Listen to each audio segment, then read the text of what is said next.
വെഞ്ഞാറമൂട് കൂട്ടക്കൊലക്കേസ് പ്രതി അഫാനെ ഇന്ന് പാങ്ങോട് പോലീസ് കസ്റ്റഡിയിൽ വാങ്ങും. ജയിലിൽ കഴിയുന്ന പ്രതിയെ കോടതിയിൽ എത്തിച്ച ശേഷമാകും പോലീസ് കസ്റ്റഡിയിൽ വാങ്ങുക.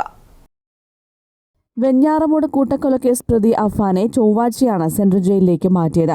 വിശദമായ ചോദ്യം ചെയ്യലിന് ശേഷം വെള്ളിയാഴ്ച അഫാനെ തെളിവെടുപ്പിനായി എത്തിക്കുമെന്നാണ് സൂചന. അഫാന്റേത് അസാധാരണ പെരുമാറ്റമാണെന്നാണ് പോലീസിന്റെയും ഡോക്ടർമാരുടെയും വിലയിരുത്തൽ. കനത്ത സുരക്ഷയിലാണ് അഫാനെ ജയിലിൽ പാർപ്പിച്ചിരിക്കുന്നത്. 24 മണിക്കൂറും നിരീക്ഷണത്തിനായി 3 ഉദ്യോഗസ്ഥരെയും നിയോഗിച്ചിട്ടുണ്ട്. സാമ്പത്തിക ബാധ്യതയാണ് കുടുംബത്തെ കൊലപ്പെടുത്താനുള്ള കാരണമായി അഫാൻ ആവർത്തിച്ചത്. കഴിഞ്ഞ മാസം 24-നാണ് നാടിനെ നടുക്കിയ ക്രൂര കൊലപാതക പരമ്പര നടന്നത്. ഉറ്റവരും ഉടയവരുമായ 5 പേരെ ചുറ്റികയ്ക്കടിച്ചാണ് 23 വയസ്സുകാരൻ അഫാൻ കൊലപ്പെടുത്തിയത്.